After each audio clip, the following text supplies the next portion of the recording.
Eh, we've had worse, we've Not had our better. worst. Not bad. Yeah, I was gonna say not our worst. There you go. C's and D's get degrees. Am I right? Yeah, that is facts for sure. I'm If kidding. anybody Those of knows you, me, no, I'm kidding. Those of you out there listening, strive for excellence. Strive strive for for excellence. excellence. Absolutely. You think I'm not trying to strive for excellence? I mean, come on. But Fair. What I'm saying sometimes, is C's and D's get degrees is no mantra to paint up on the old garage gym when you're trying to PR. yeah, that's not like the quote of the day. Is that what you're saying? Nah, that's not the mantra. That's not the mantra. Oh man. Welcome back, Relaxed Reps listeners. We have another fun one for you here today where we're going to talk a little bit more about continued ed, but Luke has a real fun icebreaker I'm excited to hear about. Kind of going into this one blind, so let's see what you got. Okay. Yeah, so this is the beta work and other places. And I try to write these things down because, like, usually I'm upset about them. So then I'm like, let's talk about them on the podcast, or let's do different things to kind of um, make me think about it in different ways too. I think sometimes I get stuck and just like anywhere else, right? You get stuck into the system that you've done for a long time, and then you want to kind of like branch out of those things or have a conversation about those things. So I this will is say, on, hold on, I don't mean to interrupt you, but I will say that's probably yeah, what I enjoyed most. If you remember about where we used to work, we would do these awfully uncomfortable situational awarenesses, yes, right? People don't like confrontation. Some people do, they're psychopaths, but like it's important to take note of the situations in yeah. work and in life that make you feel a little off, feel a little weird, and then bring them to the table. See how other people would navigate their way through them. So, I mean, I do the same with some of the topics that we've talked about. So, I'm excited to know that this one lands close to home. Yeah. So this is about unilateral exercises or single leg exercises versus bilateral or like double leg exercises for beginner slash youth athletes. And we can talk about like beginner athletes and youth athletes, or we can talk about beginner just general population people or adults or whatever. But like, when is the right time to start implementing those things and how to implement those things? I guess that's a long winded question, but for me, it kind of circles back to things that are a little more unstable. So maybe unstable versus stable exercise, if we want to say that too, because I just have problems for me personally trying to teach beginners how to do a single leg squat or a single leg deadlift or a skater squat or something like that, where it's a lot more unsupported when they don't know how to do a normal squat or they don't know how to do a normal deadlift or a push up or whatever.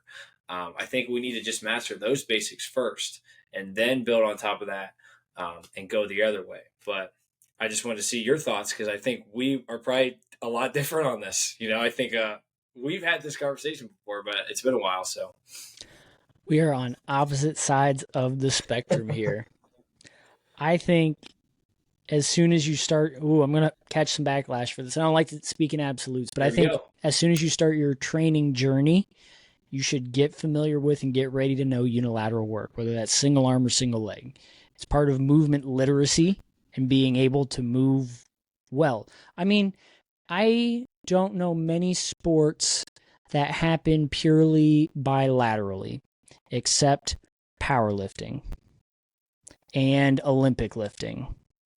Most sports happen in motion, which means you're in a single leg supported or unsupported stance. So, in terms of sport carryover, hugely fundamental. In terms of general population, as we get older, it's harder for us to find our balance and keep our proprioception. I think single leg work holds water. What other buckets and groups were there? No, Um, yeah, that's. I mean, I yeah, I'm going to challenge you because we're good friends and this is how we banter. If you're having a exactly. tough time teaching young, especially young athletes, how to move through an exercise on a single leg, then you should deepen your toolbox Yeah. of coaching tactics, which sucks to hear. It sucks to hear. Man, No, and it is important because it's like it probably means that you're coaching it wrong, honestly, right? Because you should be able to coach anything to anybody. wrong for that Um, athlete. You're coaching it wrong for that athlete. You might but be I coaching think it the right for an way, adult. yeah, and maybe it's the way that we're implementing it. I have a problem with. Like, I think we maybe need to start slower. Like, we need to start with ISOs. and we need to just like hold positions and get them to hold a position, hold a split squat, hold a glute bridge, a single leg glute bridge, whatever. Right? I think it's one of those things that like then it'll be easier for them to get through the movement. A lateral lunge, I think, is a great example because if you tell a 10-year-old to do a lateral lunge, they're probably going to do it really wrong. Then you break it down first and have them just hold a lateral lunge position, and then Most they adults will do it understand what wrong they're too, by the feeling. way. Yeah, no, exactly. That's a good point. Yeah, it's a Most, hard exercise. well, that and frontal plane work is not comfortable or easy for most people. The only time we Yeah, move in the frontal plane that I can think of is in sports and athletics. yeah, Who in their day-to-day life is walking side to side like a sand crab? Nobody. Nobody, right? So frontal plane work is so awkward. I mean, lateral lunges, most clients are going to have a tough time with that. I think back to where we used to work and we did lateral skips. Oh That man, one was I do funky. that all the time. Yeah, I love those. I think they're with great. But yeah, being able to do them is one thing, being able to coach them is another.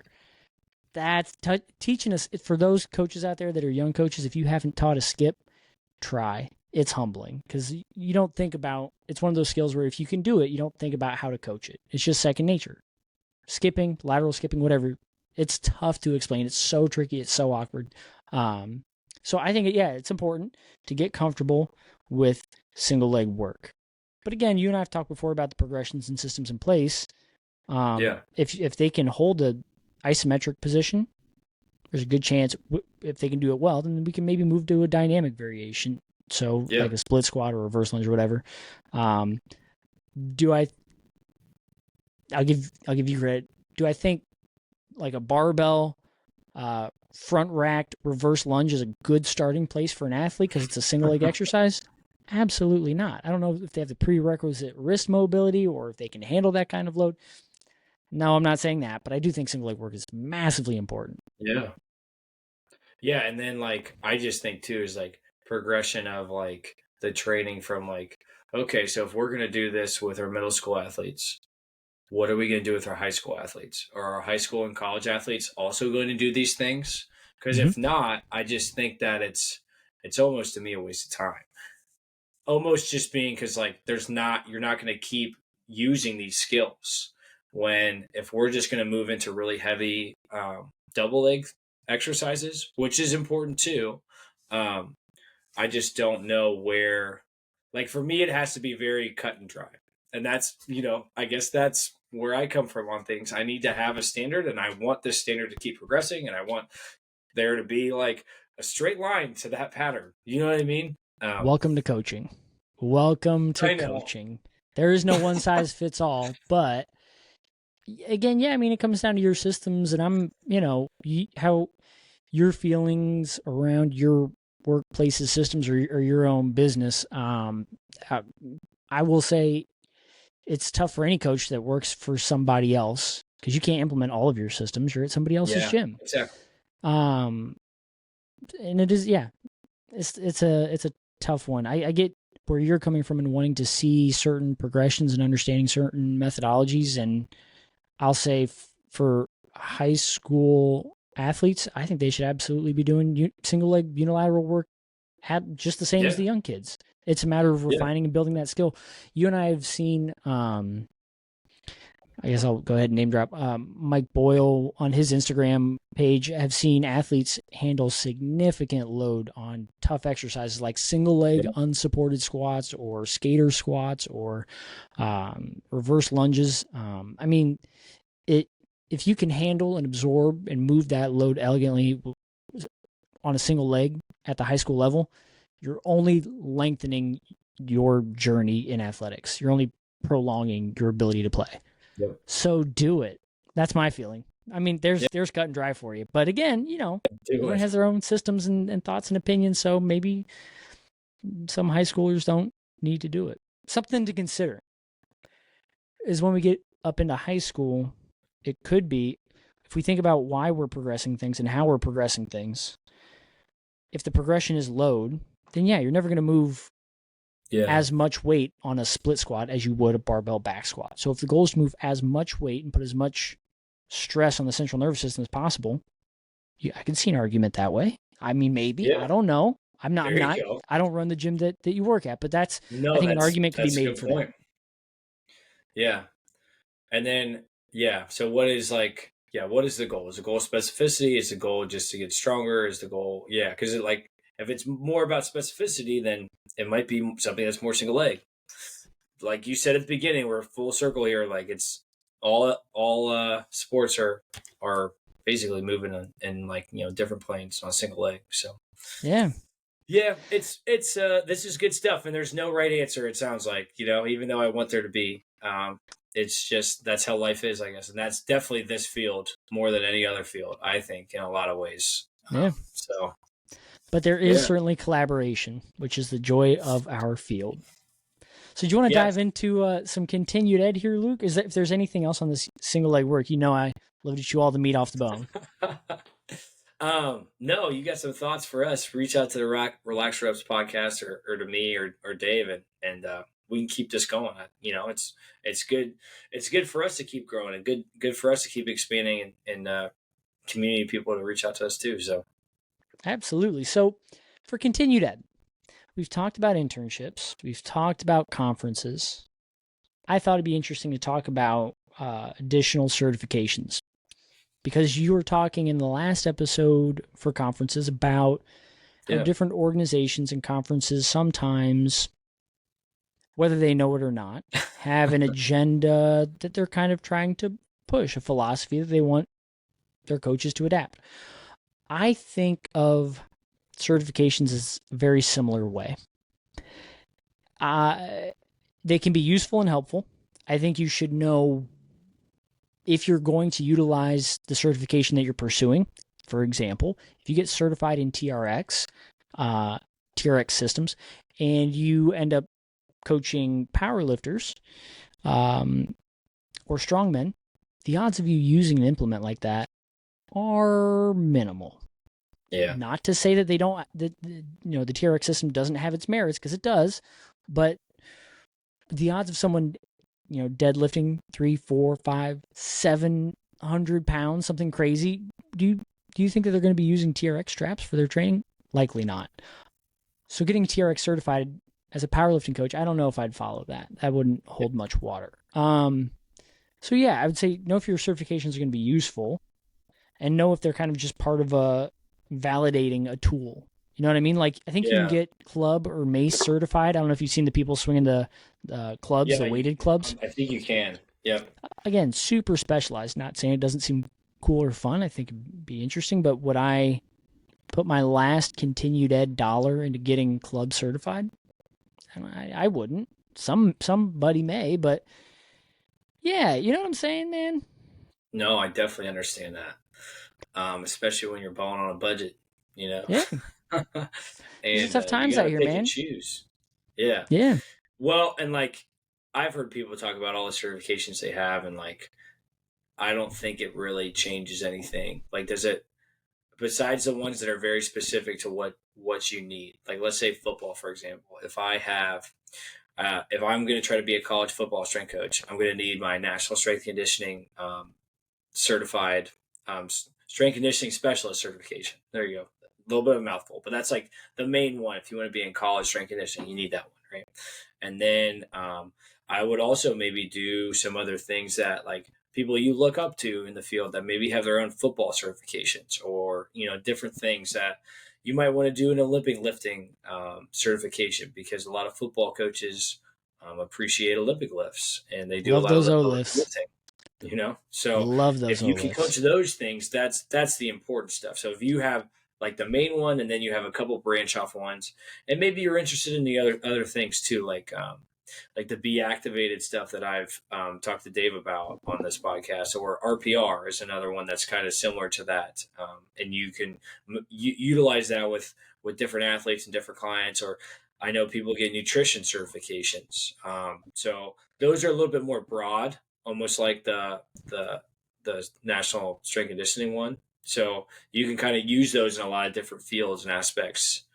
But yeah, it's I think there's a lot, and it's very over saturated, that whole field of like certifications, because I mean, me and you, if we wanted to, I think we talked a little bit about this. Like, we could just run one and make certification if we wanted to, and pay money to have people come and see what we do, and then you can call it something. And I've done that, and I think I gain more knowledge from those experiences than like using that as a You've tool to. hosted your own certification course? No, I've gone to some, like Joe DeFranco Okay. had one. Yeah. Yeah. Wouldn't that be badass? Yeah. Sorry, didn't even tell you. I've had my own certification. I would be dying Scooby to Doo see. certified. Oh, love that.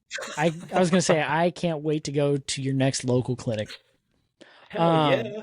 I would say I agree that you should know who you want to work with. If your goal is to get into personal training, Yeah. getting your CSCS is kind of overkill.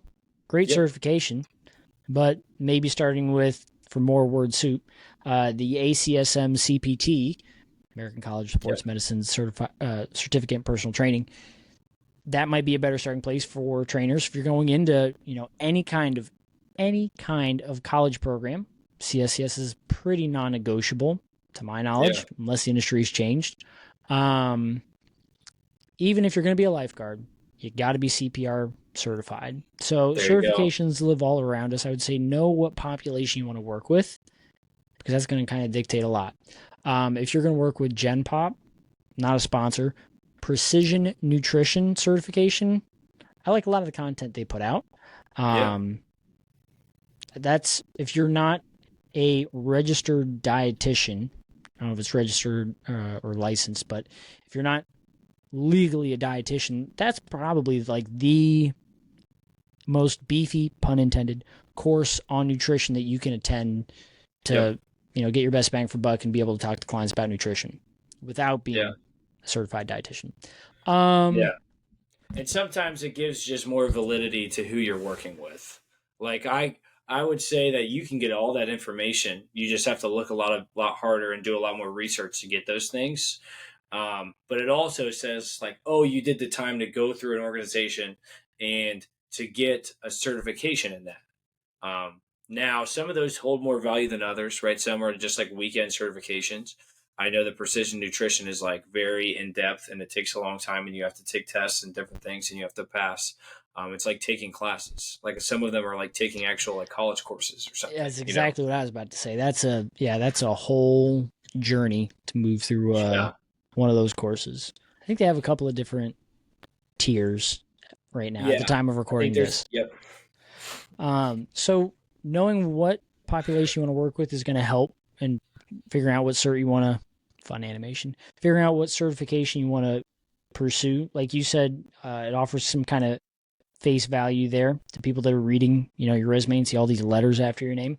It can help with the population that you want to work with, um, in terms of getting your foot in the door. I On the cynical side of it, though, I think a lot of time, I think there. I don't want to say a lot of times. Sometimes there Trying to are figure out how to say this nicely. trying to. There are certifications that, like you said, try to sell you a product. It's like, just as an example, like the person that starts a fire and then puts it out and says, "Look at my new system to put out fires," and it's like, it wasn't a problem until you made a problem. Like, what are we talking about here? So That's like I think you ever seen the movie Nightcrawler? That just popped in my head no, I with don't think I Jake have. Gyllenhaal. It's a stupid movie, but he's like a TV. He has like a camera. He's a camera guy, and he goes and records like crashes and shit. Mm-hmm, mm-hmm. And then by the end of the movie, he's like making crashes and like recording them to like get the best shot. Sorry, that's bad reference. Kind of dark movie, but yeah, Yeah, I think a lot of these certifications, though, just it like you said, it's such a specific case or such a specific tool or implement that I don't know. I think some things just get lost in translation. It doesn't seem like the yeah. most functional. And I don't have any particular one in mind. I just know I've seen them pop up before. Get certified in this, Well, that, and the there's other. yeah. You can get certified in any sport like training. You can get certified in like very specific things that or like people, right? like there's a couple that come to mind that I would love to take their courses, just because I want to meet these people and like pick their brain on some of the training that they're doing that I've been following for a long time. And one of those, I just name drop him a lot because I love him a lot, Joe DeFranco. And I spent a lot of money to go see him and go through his certification to understand kind of his systems and understand like how he does things and see that kind of lens, like the back end lens, because he's really out there with his podcasting and different things and his social media. But sometimes that it's all cloak and mirrors. But it was awesome. Oh yeah, no, he's the real deal. He's Yeah, I like a lot of his content. And yeah, he's been he's there. I a mean, little more. He's more old school too, and he kind of has that's different why he's up your philosophies now. alley. That's why he's Yeah, up your yeah, there alley. you go. Him and Um, Zach Evanesh is another one. He has a couple different certifications. Two Jersey guys. Joyzy. Um, yeah, I think those are the few points that I had for certifications. Well, yeah, and then so another thing is when I was in college, didn't set me up very well for like actual strength conditioning. But when I left college, I graduated with a like certified personal training, ACSM. What Dave said earlier, I got that out of college. I had to take the test before I graduated, and I also had to take a group Interesting. exercise test before I graduated. I had to sit for the test, and I passed both of them. So I think they both just went through the period of like unrenewal. Um, so literally, I think I went like 3 or 4 years with having that, and now I don't have it anymore. But it was, and I don't know if that really helped me very much, to be honest with you, with any of the jobs I've gotten. It was like, okay, like here's like this thing, I have it, but it wasn't like all the jobs I was trying to get were in strength conditioning, right? So it wasn't like they were like they'd look at that and they'd almost be like, oh, so the only experience you have is in like Zumba and shit and personal training, like one on one. That was literally I had questions about that like on my resume when I had it, and I was like trying to get strength conditioning jobs in like football and stuff. I was like, no, like that's not, you know what I mean? Like I just had to sit for the test and I had to take it. Like it was Luke, whatever. you're not fooling anyone. I know you love a good Zumba class. Listen, I did deep water aerobics for a while too. I mean, come on, we I could know we that's can how you do it. spend your weekends, just dancing the night away. I think I remember, if I'm not mistaken, I remember when you were studying for your CSCS, I think, because I feel Oh man, like yeah. Here we you had go. We can talk about interned this. where we were and then went back to school. And Yeah, I think after that is when you were, maybe it was at the end of your internship. yeah, yeah. I had But just gotten the yeah, I remember you studying for it. For those that don't know, if the ACSM CPT is considered the gold standard of personal training, the NSCA CSCS is the gold standard of strength and conditioning, as the name suggests, twice over. The National Strength and Conditioning Association's specialization in strength and conditioning. I yeah, mean, it's yeah. So it's tough. Certain you have to have, if I'm not mistaken, again, wouldn't be the first time if I was, but I believe you have to have a bachelor's to even sit yep. for it, or be Just to on sit for track it. to get your bachelor's like in the next semester. Yep. So you can't just go through high school and then say I'm going to sign up for the CSCS. Like it, you have to have a degree to sit for. So it is a rigorous test, and I leaned on the help at that facility that we had to help me through it. You know what? I'll give a shout out, Doc Tony. Doc Tony had my Doc back and T. helped me out. Doc T saved the day, helped get me right, and I was able to pass. So yeah, it's a beast of an Shout exam. out. It is, and I failed it like 3 or 4 times. But it's a two-part exam too. It's a practical part and then it's an applied part. So the practical stuff with the experience I already had with my internships and with the new job I had just gotten, I passed that super easily. But then the applied portion, I would like miss a question. Like I would go all the way down to the very end and I would miss like by one question. And I literally did that like 3 times. And I for me, studying is a hard thing too. So like they give you this big book, and then there's a lot of different people that have made money off of like the test prep for this too, right? So I bought all these different test prep guides and shit, and they all like didn't work well for me. And then shout out Corey, another friend of ours, friend of the pod, Corey Zavella. He just got me on with an app. It was called the CSCS Pocket Prep app. And I would sit there when I'm like pooping and whatever, and like I had that extra time, and like literally that got me through, because it was like it extended my time of like studying to like outside of just sitting down and looking at the book and doing that. So that was a unique way to kind of get better at that. And I passed out with flying colors that last time. So A couple of things. You got to know yourself and how you study for sure. yeah, Because I mean, that's all certifications are. It's like just being in school and getting ready for an exam. You study for the exam. So if you're not good at studying or not good at test taking, you got to figure out your own hacks if you want to get additional certs. I mean, there's no yeah, way around that. So I tip my hat to you for making it happen in your spare time. Um, what was the other thing? Man, as you're talking, I just thought of it. Oh, buying test prep materials. For those of you out there that are thinking about getting additional certifications, buy your additional study materials from the same organization from the that is source. hosting the exam, because yeah, it's going to be a little bit more expensive. That's annoying, but it's like going to somebody else's lecture class to prepare for an exam in a different lecture class. Like, Yeah, you don't know what they're going to test, so why are you getting your resources to study from another person? It doesn't work out well. And to those thinking, well, it's all the same. No, no, no. Different philosophies and thoughts and yeah, processes and research host different things that people certifying bodies want to see in their exams. So don't just try to soak up all the material out there. Study for the exam that you're going to take from materials from that organization. Sounds obvious. Don't try to save a couple of bucks and find a third party thing. Don't do it. I'm begging you, don't do it. yeah. And there's something with that too, is that usually like for example, for the NSCA's, that certification, they would change their questions, I think, every 3 to 6 months, and you could only sit for it every 3 to 6 months as well.